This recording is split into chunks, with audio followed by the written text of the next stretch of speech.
Y'all know that on my page, I talk a lot about, people would call it narcissistic behaviors.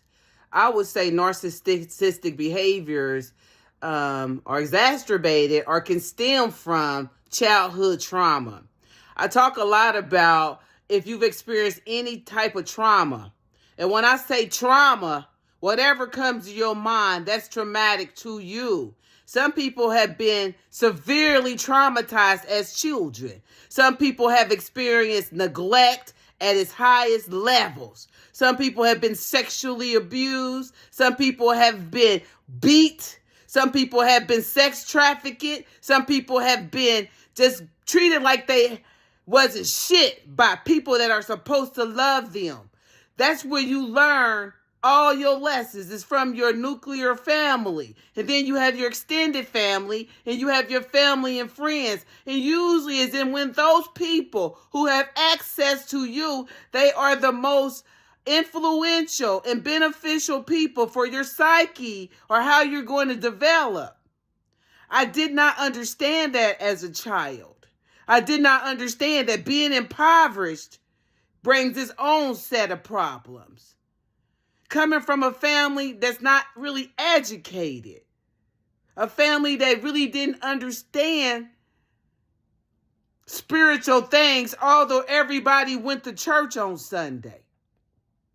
I didn't understand how being abused by my father, being abused by my mother, being abused by everybody in some way would impact me in a way that I would not understand, that I had to heal.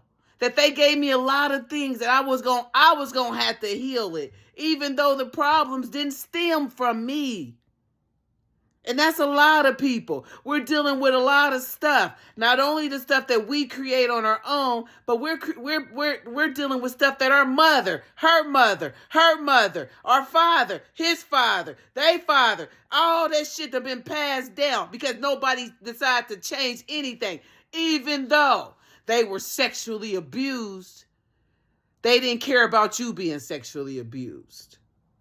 Even though every man in the family done been sexually abused by another man, nobody told you about that.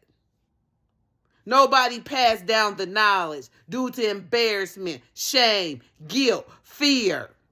Don't want to rattle, don't want to shake the boat, don't want to rock the boat. I better not say nothing. Everybody going to be looking at me crazy. I'm just going to shut up. Until the next generation of people come along and they experience the same shit that you did. Because nobody stopped that predator way back when. The women in the family didn't pass down the knowledge or the information. A lot of them turned into predators themselves. When I talk about childhood trauma and narcissistic behavior, we have to understand that whenever you experience trauma, and I don't know what your trauma was, maybe you were locked in closets, right? I know us, when we were on punishment, we had bread and water. It was called being in jail, shit like that.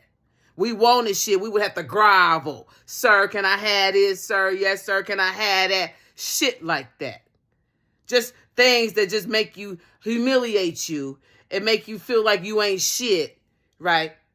And then they want you to grow up and have all this self-esteem and all this self-worth and all this self-value and all this self-love. And they want you to be able to give it to other people, but nobody ever gave it to you. So where do you get it from? Where do you get love from when you ain't never seen it?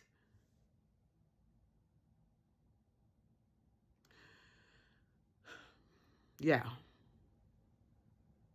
I'm sick of the generational things that go on in my family, right? You got people in my family right now that swear up and down they right and they wrong. Been wrong. Ain't never made amends, ain't never apologized. Felt like it happened to me. So who are you? It can happen to you too. Well, I don't want my grandchildren to be sexually assaulted or abused because I was. They don't got to be that because I was. And I'm not ashamed of something that was out of my control. I did not abuse myself. And I'm going to give you back your shit. And that goes for all of you niggas. Because Carrie going to be free today. And I wouldn't give a flying funky fuck what none of you predators and abusers, including you, Joyce. You the biggest one. Your raggedy ass. And your siblings, all of you motherfuckers, ain't done shit. And y'all should be ashamed. You should be ashamed of yourself. And you run around here running your fucking lying ass mouth and the shit you've done, Joyce. You should be ashamed of yourself. How do you get love when you ain't never seen it?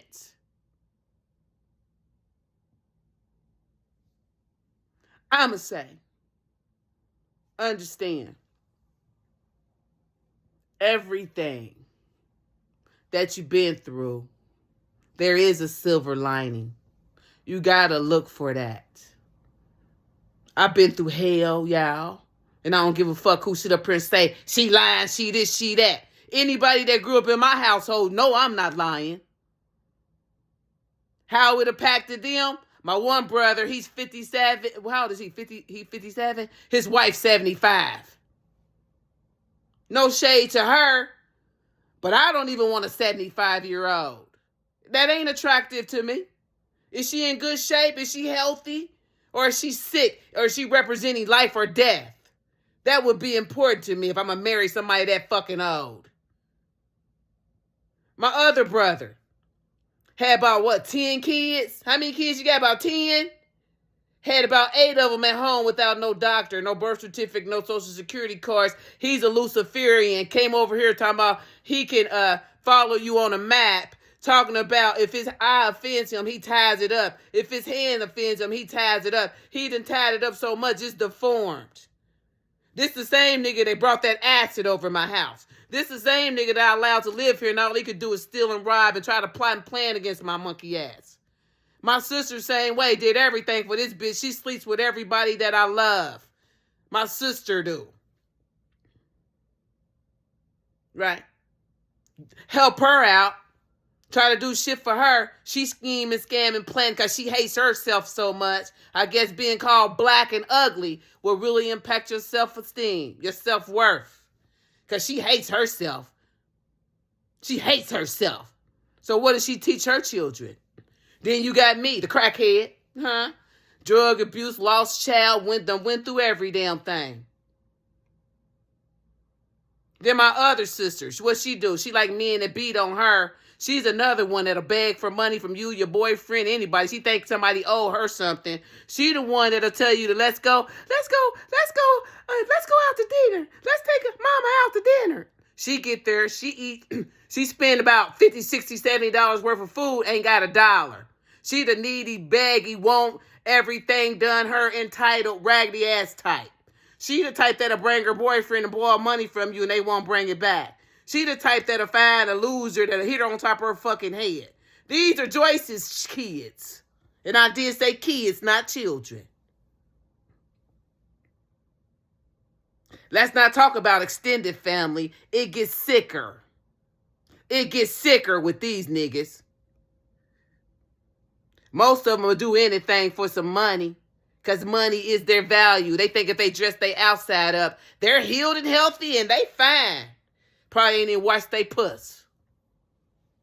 Puss smell like a can of hot sardines, but they look good on the outside.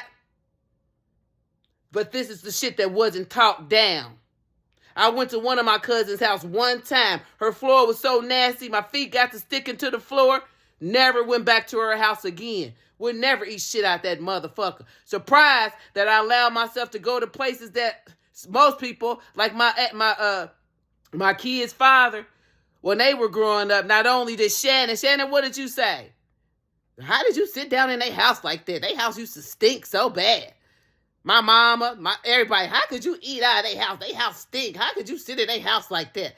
That's what I remember everybody saying about my kid's father in their house and how they lived. talked about them all like a damn dog. And I'm like, I see my mama at the wedding, and I'm like, something's up with this. It looked suspicious, right? But yeah. How does a kid get self-esteem and self-worth when really they should be a statistic? They should be dead. They might not make it because that shit started at home. You want to blame everybody else. You want to blame all the relationships you've had and how they didn't work and how they didn't that. I would say go back to your home and get real honest about what was going on so that you can start to heal that stuff. The times that you felt alone, the time that you was alone, the time that you didn't have nothing to eat, the time that you were sexually abused, the time that you were mistreated, the times that you were neglected, the times that you were confused, the time that you did experience pain and hurt, and it wasn't nobody there that gave you some good orderly direction, even though everybody loved God so much.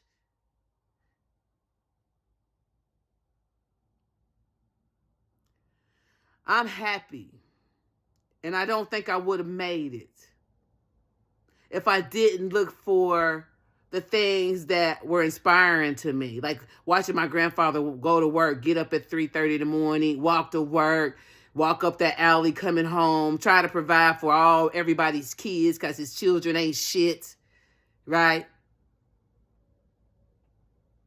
Look at my father, although he was very abusive, he taught me how to be strong. Take a punch, but I don't know if I want to do that. But, taught me how to do that. It's probably why I love Tybo so much. But anyway, trying to take the good out of it. Understanding that there is a God. And so many times, y'all, I wonder how I made it. I wonder how I fucking made it. And I thank God for all the angels he sent along the way. I think I left home about 14, 15. I was living with this person, that person, living there, living here, living there, living here, and all the angels that God sent of different hues, right? So I'm not into that color thing. It's just good and it's evil. It's right and it's wrong, period. But yeah, y'all, all the angels that God sent my way, I'm glad I recognized them. And I'm glad they gave me something good to let me know there is a God. And when I look back, even though it's been paid with pain, hurt, disrespect, betrayal, all that, it's also has some beauty in it too. And I'm going to hang on to that, the beauty, and I'm going to say thank you. And I'm going to say thank you. I meet some young men, they be so happy when they turn 25. They're like, I didn't think I was going to make it. I didn't think I was going to make it. So many times, I didn't think I was going to make it. I say thank you. I say thank you.